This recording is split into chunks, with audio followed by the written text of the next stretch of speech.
दोस्तों, तुर्की और इजरायल के बीच टेंशन बढ़ता ही जा रहा है और इस बार और ज़्यादा बिगड़ सकता है क्योंकि ये सीधा तुर्की के लिए चैलेंज है। इजरायल ने तुर्की के पड़ोसी साइप्रस में ऐसा काम किया है जिसे तुर्की बिल्कुल भी बर्दाश्त नहीं कर सकता। जानेंगे क्या है पूरी खबर। इनके अलावा आपको बताएंगे मिडिल ईस्ट में बढ़ते तनावपूर्ण हालात के बीच सऊदी अरब ने पाकिस्तान के साथ सबसे बड़ा रक्षा समझौता किया है और इसी के साथ चीन बोला अमेरिका जापान से टाइफून मिसाइल सिस्टम हटाए, इससे इलाके की सुरक्षा को खतरा। जानेंगे आखिर कितनी ताकतवर है ये मिसाइल जिसे चीन ने खतरा बताया है। तो बिना देर किए बात करते हैं मुद्दे की। दोस्तों, मिडिल ईस्ट आई की एक ताज़ा रिपोर्ट ने बड़ा खुलासा किया है। इसमें बताया गया है कि इजरायल ने पिछले हफ्ते साइप्रस को एडवांस एयर डिफेंस सिस्टम यानी ब्राक एमएक्स सौंप दिया है। यह सिस्टम इतना ताकतवर है कि इसे डिजिटल छतरी कहा जा रहा है क्योंकि यह साउथ तुर्की के बड़े हिस्से के हवाई क्षेत्र को कवर करता है। रिपोर्ट के मुताबिक सोशल मीडिया पर हाल ही में एक वीडियो वायरल हुआ था जिसमें लिमासोल बंदरगाह से गुजरती एक ट्रक दिखी। इस ट्रक पर ब्राक एमएक्स सिस्टम के पार्ट्स लदे हुए थे।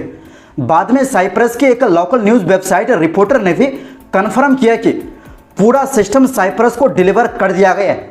उम्मीद है कि यह सिस्टम इसी साल ऑपरेशन में आ जाएगा। इस डिलीवरी के बाद मामला और गर्म इसलिए भी हो गया क्योंकि जुलाई में इजरायल के एरोस्पेस इंडस्ट्रीज के एक्स वीपी शाया गाल ने आर्टिकल लिखकर कहा था कि इजरायल को साइप्रस को लेकर अपनी पॉलिसी बदलनी चाहिए और ग्रीस व साइप्रस के साथ मिलकर नॉर्दर्न साइप्रस को तुर्की से आज़ाद कराने की तैयारी करनी चाहिए।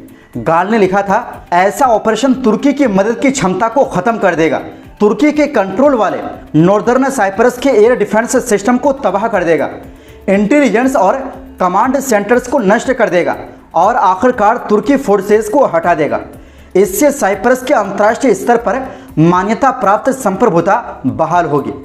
अब आपको बताते हैं इसकी ताकत।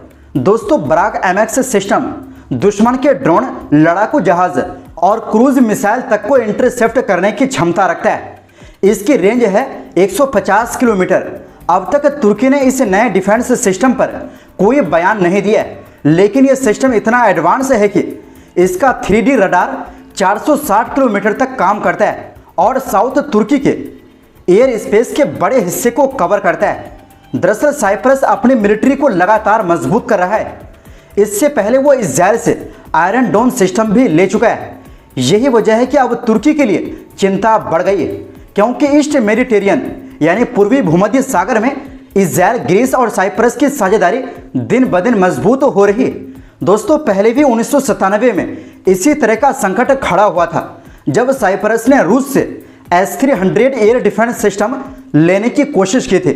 उस वक्त तुर्की ने वार्निंग दी थी कि अगर ऐसा हुआ तो पूरी तरह से युद्ध छेड़ दिया जाएगा। आखिर में ग्रीस ने S-300 अपने इलाके में ले लिया और साइप्रस ने कोई दूसरा रास्ता चुना। दरअसल रिपोर्ट में एक तुर्की मिलिट्री एनालिस्ट का भी बयान है। उनका कहना है कि मौजूदा हालात में जब इजरायल और साइप्रस के रिश्ते इतने गहरे हैं तो ये एडवांस डिफेंस सिस्टम और इसका स्ट्रॉन्ग रडार ईस्ट मेडिटेरियन में इजरायल के इंटेलिजेंस नेटवर्क का अहम हिस्सा बन जाएगा। उन्होंने ये भी कहा कि ब्राक एमएक्स तुर्की की फोर्सेस के लिए बड़ा खतरा है, चाहे नॉर्दर्न साइप्रस की एयरफोर्स हो या ईस्ट मेडिटेरियन के दूसरे हिस्से। इस सिस्टम का रडार 100 किलोमीटर तक आर्टिलरी फायर, मोर्टार शेल्स और मिसाइल बैटरियों तक को पकड़ सकता है। साइप्रस और इजरायल के रिश्ते वैसे भी लंबे समय से मजबूत है और दोनों देश मिलकर हर साल बड़ी बड़ी मिलिट्री ड्रिल करते हैं। यानी साफ है कि इजरायल और साइप्रस की ये डिफेंस पार्टनरशिप अब तुर्की के लिए सिरदर्द बन चुकी है और ईस्ट मेडिटेरियन का बैलेंस बदल सकता है। वहीं दूसरी ओर दोस्तों, सऊदी अरब और परमाणु हथियार रखने वाला पाकिस्तान अब और ज़्यादा करीब आ गए हैं क्योंकि दोनों के बीच अब तक का सबसे बड़ा रक्षा समझौता हुआ है। इस समझौते के तहत साफ लिखा है कि अगर किसी भी एक देश पर हमला हुआ तो उसे दोनों पर हमला माना जाएगा और दोनों मिलकर जवाब देंगे।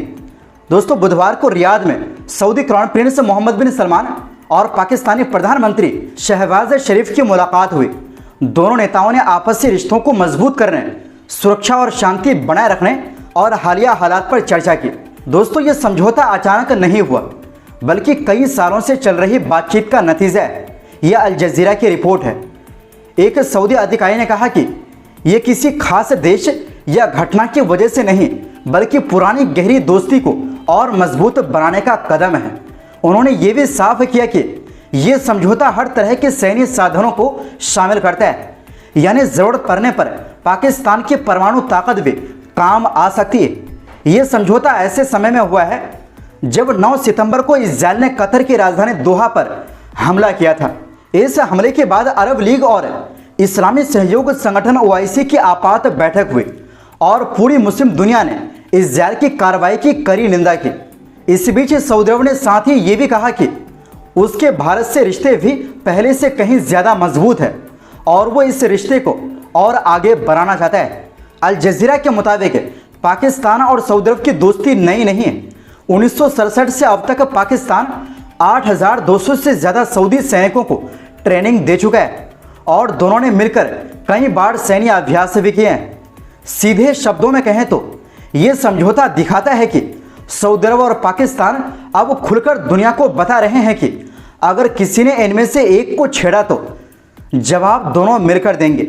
वहीं दूसरी ओर दोस्तों, चीन ने मंगलवार को अमेरिका से जापान में तैनात अपनी मिड रेंज का टाइफून मिसाइल सिस्टम हटाने की मांग की।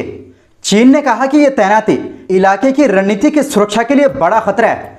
चीनी विदेश मंत्रालय के प्रवक्ता लिन जियान ने कहा कि चीन की गंभीर आपत्तियों को नजरअंदाज करते हुए अमेरिका और जापान ने ज्वाइंट मिलिट्री एक्सरसाइज के नाम पर टाइफून मिसाइल प्रणाली की तैनाती जारी रखी है। जमीन से लॉन्च होने वाला यह हथियार टॉम हॉक मिसाइलें दाग सकता है, जिनकी मारक क्षमता 2000 किलोमीटर तक है। यानी ये दक्षिण चीन सागर, ताइवान स्ट्रेट और यहां तक कि दक्षिणी चीन के कुछ हिस्सों को भी निशाने पर ले सकता है। लिन जियान ने कहा, एशियाई देशों में टाइफून मिसाइल सिस्टम की अमेरिकी तैनाती दूसरे देशों के लिए खतरा है। ये क्षेत्र में हथियारों के दौर और सैन्य टकराव के खतरे को बढ़ाती और रणनीति की सुरक्षा पर गंभीर असर डालती है। उन्होंने कहा कि अमेरिका और जापान को दूसरे देशों की सुरक्षा चिंताओं का सम्मान करना चाहिए और क्षेत्रीय शांति और स्थिरता के लिए सकारात्मक भूमिका निभानी चाहिए। मीडिया रिपोर्ट्स के मुताबिक जापान में इस मिसाइल सिस्टम की तैनाती खास तौर से joint military exercise resolute dragon के लिए है, जो 16 सितंबर से 25 सितंबर तक चल रहा है। इस एक्सरसाइज में 19,000 से ज़्यादा अमेरिकी और जापानी सैनिक हिस्सा ले रहे हैं।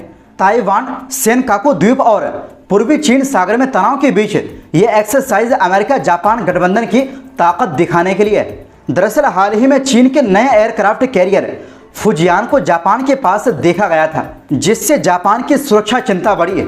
आपको बता दें कि Japan mid to long range मिसाइलों पर फोकस करके अपनी ताकत बढ़ा रहा है, ताकि चीन, उत्तर कोरिया और रूस की मिसाइल धमकियों का मुकाबला कर सके। तो दोस्तों, फिलहाल के लिए इस रिपोर्ट में बस इतना ही। फिर मिलते हैं एक नई रिपोर्ट्स के साथ।